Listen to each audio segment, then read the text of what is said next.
প্রিয় শিক্ষার্থী, আশা করছি সকলে ভালো রয়েছেন। সকলের উদ্দেশ্যে গুরুত্বপূর্ণ দুটি আপডেট। অবশ্যই ভিডিওটি প্রথম থেকে শেষ পর্যন্ত দেখবে, কারণ আজকের এই দুটো বিষয় এনআইএসডিএল-এর শিক্ষার্থীদের জন্য গুরুত্বপূর্ণ হতে চলেছে।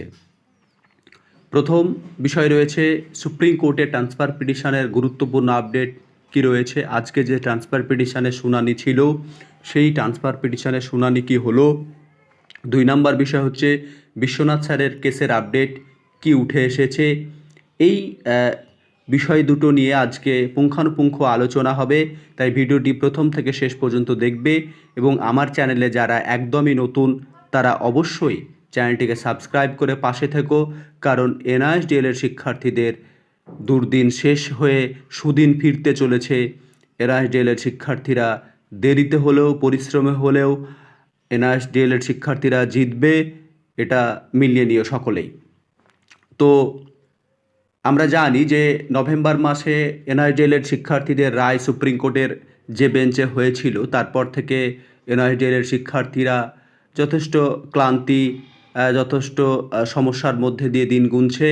আমরা জানি যে বিভিন্ন রাজ্যে এনআইএসডিএল-এর শিক্ষার্থীরা বিভিন্ন পরীক্ষায় পাশ করে আছে, শুধুমাত্র এনআইএস থেকে ডিএলএড করার জন্য তাদের চাকরিগুলো কিন্তু এখনও হয়নি। এতে করে এনআইএসডিএল-এর শিক্ষার্থীরা যথেষ্ট সমস্যায় ভুগছে। আমরা জানি ওয়েস্ট বেঙ্গলে এনআইএসডিএল-এর শিক্ষার্থীদের হয়ে যাওয়া প্যানেলে তাদের নাম বাদ গেছে, এটা যথেষ্ট দুঃখের বিষয়। তো এই ধরনের বিষয় সময়ের সাথে সাথে চলে আসছে। এনআইএসডিএল-এর শিক্ষার্থীরা যথেষ্ট পরিশ্রম করছে তাদের সার্টিফিকেটকে ভ্যালিড করার জন্য, তারা যাতে ইনসাফ পায় তার জন্য পরিশ্রম করে চলেছে।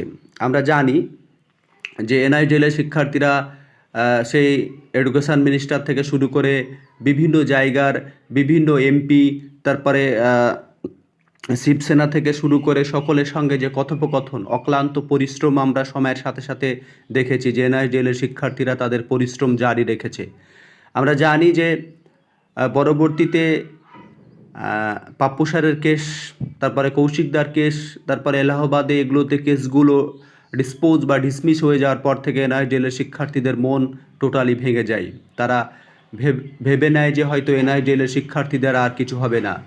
তবে আমি বলেছিলাম যে না, ক্ষীণ আশার আলো রয়েছে এবং সেই ক্ষীণ আশার আলোয় পথ দেখাবে এনআইএসডিএল-এর শিক্ষার্থীদের। তো আজকে সেই গুরুত্বপূর্ণ বিষয় উঠে এসছে। আমরা এও জানি এনআইএসডিএল-এর শিক্ষার্থীদেরকে প্রথমত বিভিন্ন হাইকোর্টে কিন্তু তারাকে ভ্যালিড বলে জানিয়েছিল। সে পাটনা, বিহার, আমাদের ওয়েস্ট বেঙ্গল থেকে শুরু করে উত্তরাখণ্ড থেকে শুরু করে বেশিরভাগ হাইকোর্টে, কিন্তু পরবর্তীতে সেই কেস যখন সুপ্রিম কোর্টে যায়, কিভাবে যে কি উপস্থাপন হয়, এনআইএসডিএল-এর শিক্ষার্থীরা ইনভ্যালিড হয়ে যায়। তারা জানতে পারে যে এনআইএসডিএল-এর শিক্ষার্থীরা 18 মাসের কোর্স করেছে, কিন্তু তার আগে এনআইএসডিএল-এর শিক্ষার্থীরা জানতো না।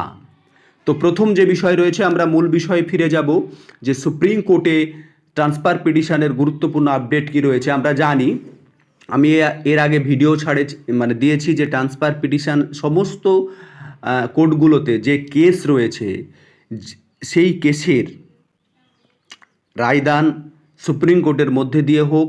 আমরা এও জানি ট্রান্সফার পিটিশনে সেই সমস্ত বিষয়গুলোকে উপস্থাপন করা হোক, যেন সেই সমস্ত বিষয়ে, যেমন আমাদের যে বিশ্বনাথ স্যারের রিভিউ পিটিশন রয়েছে, সেখানে বিষয়টা যেন শোনা হয় পুরোপুরি। দেখা যে বিষয় না শোনার আগেই সেটাকে ডিসমিস না করে দেওয়া হয়, এই সমস্ত বিষয়গুলো রাখা হবে। আমাদের অখিলেশ সিং চৌহান উত্তর প্রদেশ থেকে আমরা জানি যে একটা কেস বিভিন্ন দিন থেকে এনআইএসডিএল-এর শিক্ষার্থীদের কেস পড়েছিল, সেখানে হাইকোর্টে কোনো ধরনের কিছু হচ্ছিল না, তাই সেই কেসটাকে ট্রান্সফার পিটিশনের মধ্যে দিয়ে সুপ্রিম কোর্টে নিয়ে আসা হয়। এবং যে বেঞ্চের মধ্যে দিয়ে কেসটাকে আমরা এর আগে দেখেছি, যে বেঞ্চ আমাদের এনআইএসডিএল-এর শিক্ষার্থীদের রায় দিয়েছিল, সেই বেঞ্চে না গিয়ে অন্য বেঞ্চে ট্রান্সফার পিটিশন দেওয়া হয়। এবং সেখানে অবশ্যই সুপ্রিম কোর্টে কেসটা অ্যাকসেপ্ট করা হয়েছে এবং সেখানে অবশ্যই সমস্ত কিছু শোনা হচ্ছে। পরবর্তীতে নেক্সট মান্থে এই ট্রান্সফার পিটিশন কেসের শুনানি রয়েছে। আমরা দেখছি যে ট্রান্সফার পিটিশনের যখন কেস আমাদের অ্যাকসেপ্ট হয়ে গেছে, আমাদের বিষয়টা শোনা হবে এনআইডিএলের শিক্ষার্থীদের। সেক্ষেত্রে আশা করছি যে 15 তারিখ আগামী 17 তারিখ বিশ্বনাথ স্যারের যে কেস রয়েছে সেই কেসের শুনানিতে অবশ্যই রিভিউ পিটিশনের যে ফার্স্ট হিয়ারিং রয়েছে সেই হিয়ারিংয়ে এনআইডিএলের শিক্ষার্থীদের কথা শোনা হবে।